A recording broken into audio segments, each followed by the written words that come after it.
Hello students. इस lecture में हम पढ़ेंगे basic education and health care fundamental right of every citizen, that is on page number 5.11। First point is किसी भी developing country जैसे कि इंडिया में बहुत सारी पॉपुलेशन जो है वो बिलो पॉवर्टी लाइन रहती है, जिस वजह से वो लोग बेसिक एजुकेशन और हेल्थ केयर फैसिलिटीज़ अफोर्ड नहीं कर सकती।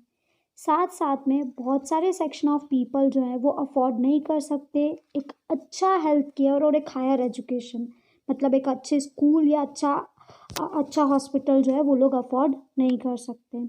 इसलिए बहुत ज़रूरी है कि जो बेसिक एजुकेशन और हेल्थ केयर फैसिलिटी है, जो कि एक सिटीजन का राइट है, वो गवर्नमेंट प्रोवाइड करे फ्री ऑफ कॉस्ट में, ताकि जो डिज़र्विंग कैंडिडेट्स है और सोशली ऑप्रेस्ड क्लासेस हैं they can get basic education and health care.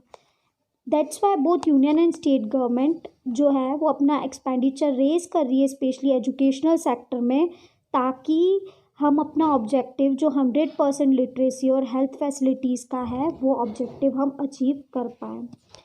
तो this was the topic basic education and health care. क्योंकि ये फंडामेंटल राइट है, it must be provided by government also, so that all the persons can get basic health care and education.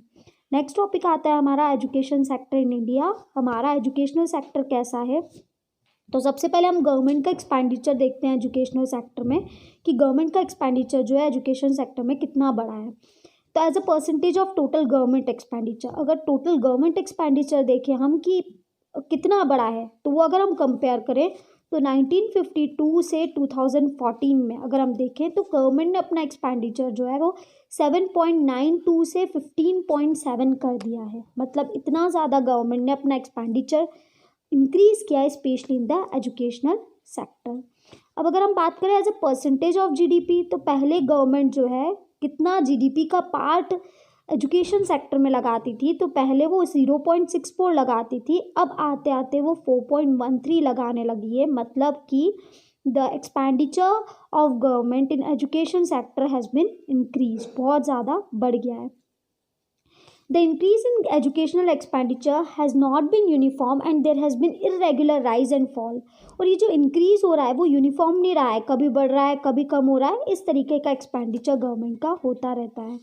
However, if we include the private expenditure incurred by individuals and by philanthropic, that is charitable institution, the total educational expenditure will be much higher.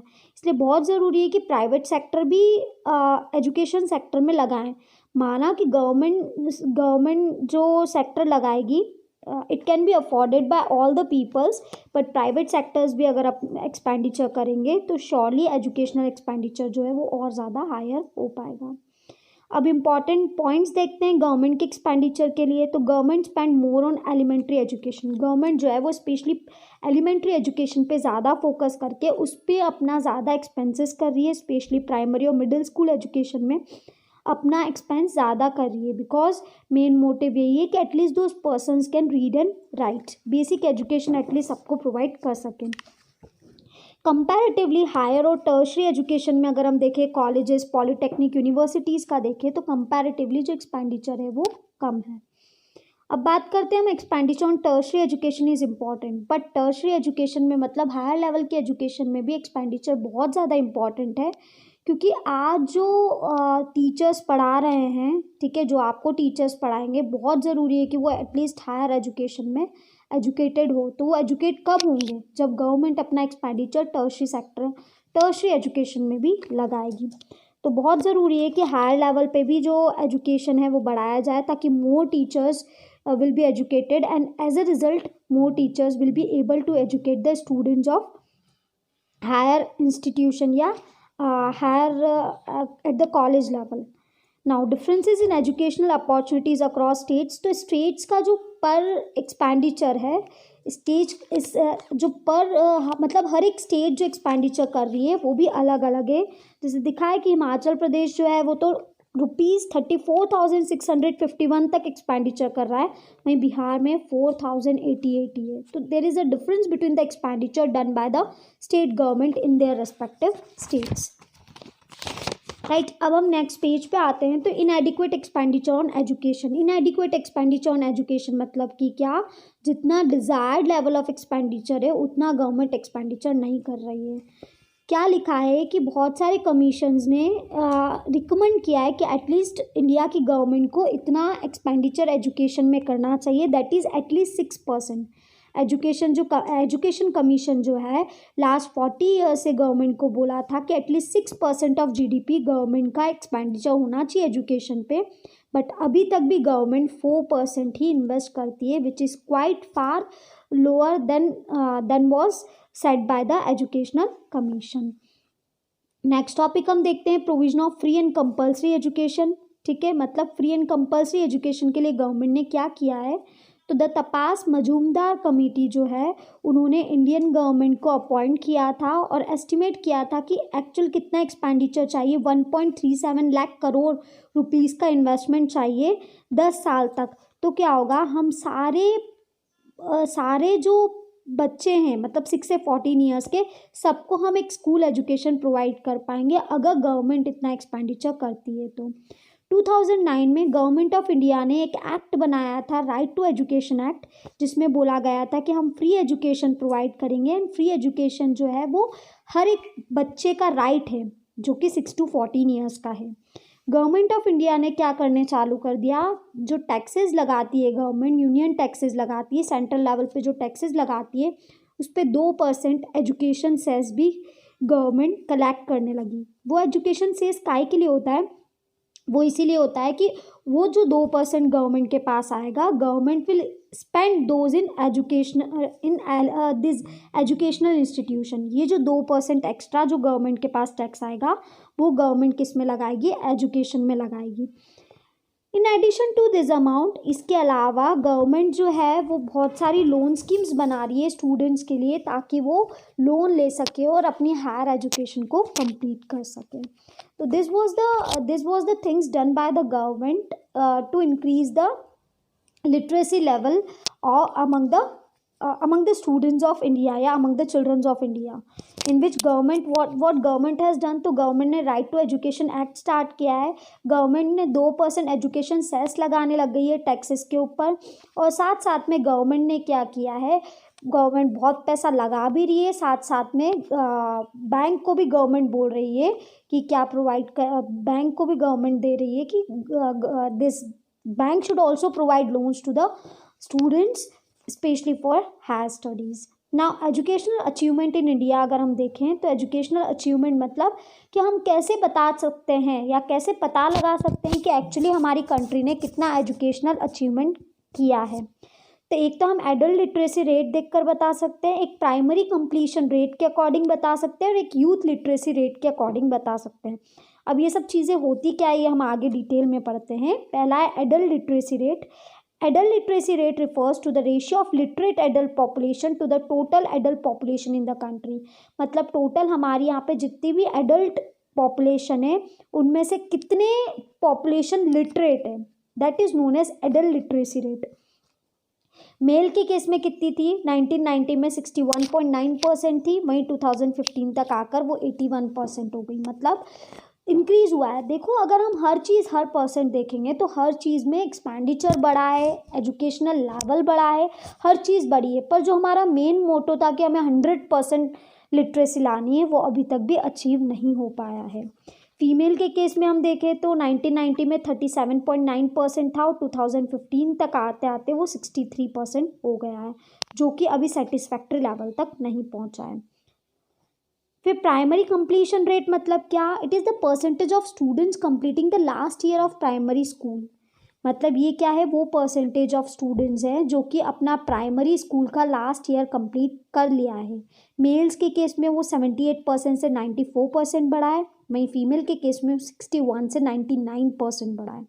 मतलब at least all the females are completing their primary schools almost, but they are not able to do higher education because of some जो हम बोल सकते हैं हमारे tradition के हिसाब से कि गर्ल की जल्दी मैरिज करवा देना या उन्हें आगे ना पढ़ाना, इन सब की वजह से they are not able to get adult literacy rate जो है वो इतनी नहीं बढ़ पाई। अब हम देखते हैं यूथ लिटरेसी रेट क्या होता है। तो it is the percentage of people age 15 to 24 who can with understanding read and write a short simple sentence on their everyday life. मतलब एवरीडे लाइफ में जो हम शॉर्ट सिंपल सेंटेंसेस यूज़ करते हैं वो उसको पढ़ सके, समझ सके और लिख सके। कौन?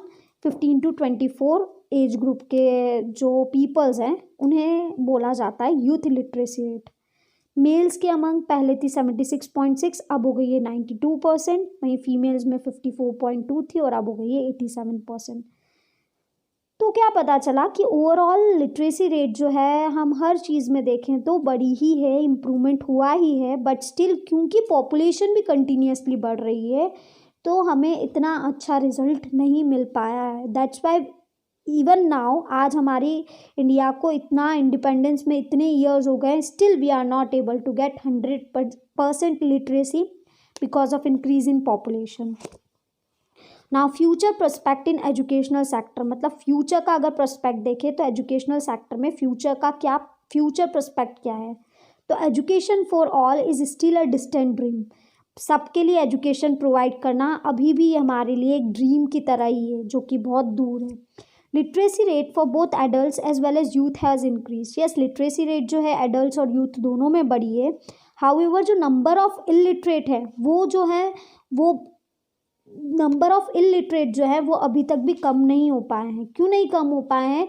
कि हाँ, जो पुराने थे वो तो एजुकेट हुए हैं पर क्या हो रहा है, पॉपुलेशन बढ़ रही है। तो द रीज़न इज़ कि वो जो नंबर है वो का वही रह रहा है।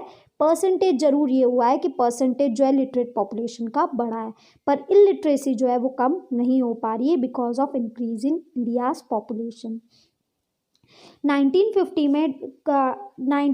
में हम कॉन्स्टिट्यूशन के डायरेक्टिव्स देखें तो गवर्नमेंट ने फ्री और कंपल्सरी एजुकेशन कर दी थी for all children up to age of 14 years. मतलब 1950 में ही अगर ये हो चुका होता तो आज तो हमारे यहाँ पे 100% लिटरेसी होती। 100% मतलब 14 ईयर्स के सभी लोग लिटरेट होते हैं, बट 1950 का वो जो अप टू 14 ईयर्स लिटरेसी था कि कब free and compulsory education provide की जाए, वो 14 ईयर्स तक भी अब तक नहीं हुई है। अगर उस समय करते तो क्या शायद आज हमारे यहाँ पे 100% लिटरेसी होती। Gender equity better than before. पहले जेंडर इनइक्वालिटी बहुत ज़्यादा होती थी, अब उसके कंपैरेटिवली इम्प्रूवमेंट है। ठीक है, it indicates a positive development in gender equity. अब एक पॉजिटिव डेवलपमेंट हो रहा है जेंडर इक्विटी में और वुमेन एजुकेशन को प्रमोट किया जाना चाहिए क्योंकि इससे इकोनॉमिक इंडिपेंडेंस बढ़ेगा उनका। अब वो इकोनॉमिकली इंडिपेंडेंट होगी और साथ साथ में वुमेन का सोशल स्टेटस भी बढ़ेगा।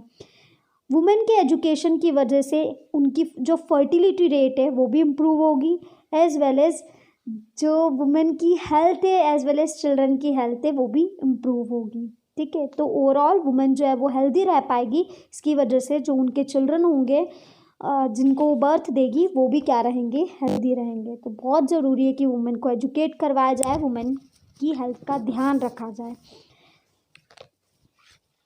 और वुमेन जो है वो हेल्दी तभी रह पाएगी जब वुमेन प्रॉपरली एजुकेट होगी। So we cannot be satisfied with the upward movement of literacy rate until 100% literacy rate is achieved. So अभी तक भी भले ही literacy rate जो है वो improve हो रही है पर अभी तक भी वो satisfactory नहीं है जब तक कि हम 100% literacy achieve नहीं कर लेते। नेक्स्ट आता है higher education a few takers मतलब बहुत कम लोग ही जो हैं वो ही हायर एजुकेशन ऑप्ट कर पा रहे हैं, हायर एजुकेशन कर पा रहे हैं। इंडिया का जो एजुकेशन सिस्टम है वो पिरामिड की तरह है। पिरामिड मतलब स्टार्टिंग में प्राइमरी एजुकेशन में तो बहुत कम लोग हैं जिनको नहीं मिल पा रही, लास्ट तक आते आते हायर एजुकेशन में पिरामिड कैसा होता है, ट्रायंगल शेप में होता है। ठीक है, तो ऊपर का अगर हम देखें तो प्राइमरी एजुकेशन जो है उसमें तो बहुत कम लोगों को ही नहीं मिल पा रही है, पर हायर एजुकेशन बहुत सारे लोग जो है वो हायर एजुकेशन तक पहुँच ही नहीं पा रहे हैं। As per NSSO data, NSSO इसका फुल फॉर्म होता है national sample survey organisation.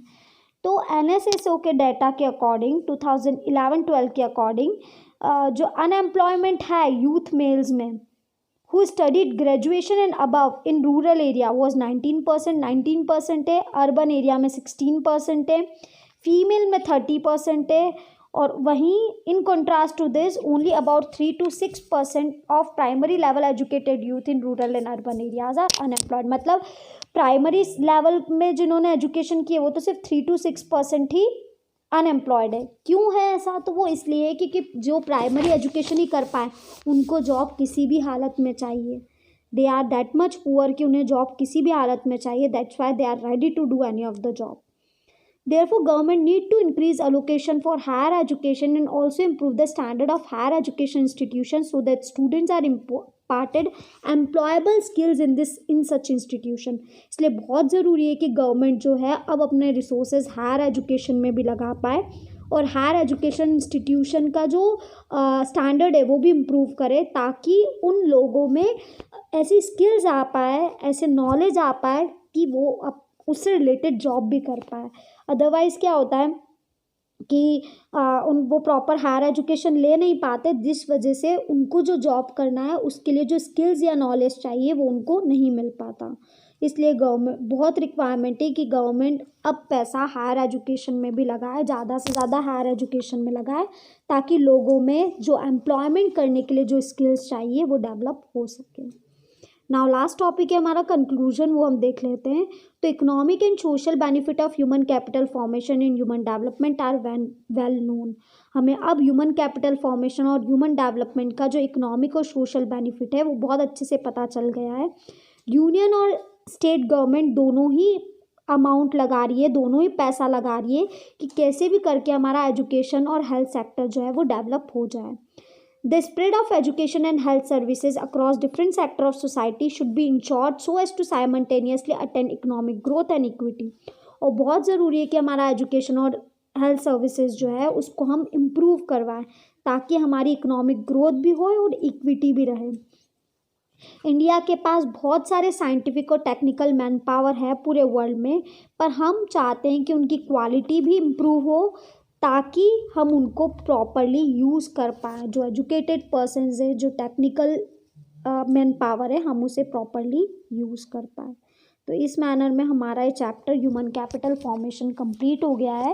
Next chapter जो हम स्टार्ट करेंगे वो है रूरल डेवलपमेंट, राइट। हमारा नेक्स्ट चैप्टर जो होगा रूरल डेवलपमेंट। आपको कॉपी में क्या लिखना है, सारे जो हमारे एनसीईआरटी क्वेश्चंस हैं, दैट इज़ अगर अपन बात करें इसकी संदीप गर्ग की, तो पेज नंबर 5.16 से लेकर तुमको 5.19 तक लिखना है। सारे NCERT questions you have to, all the NCERT questions you have to write in your fair copy. उसके अलावा कोई भी क्वेश्चंस राइट नहीं करना है, only NCERT questions you have to write in your copy. And if you are having any doubt कि NCERT questions कौन से हैं, तो just open your NCERT book and you will be able to get कि कौन कौन से NCERT questions हैं। अदरवाइज हमारे संदीप गर्ग में लिखा भी है गाइडलाइंस टू एनसीईआरटी क्वेश्चन, जो कि 5.16 से स्टार्ट होकर 5.19 पे ख़त्म हो रहे हैं। तो आपको वो भी अपनी कॉपी में राइट करना है। And complete your copies whenever the school will open. I'll see all the copies and I'll check it, so just complete it. Okay, bye bye.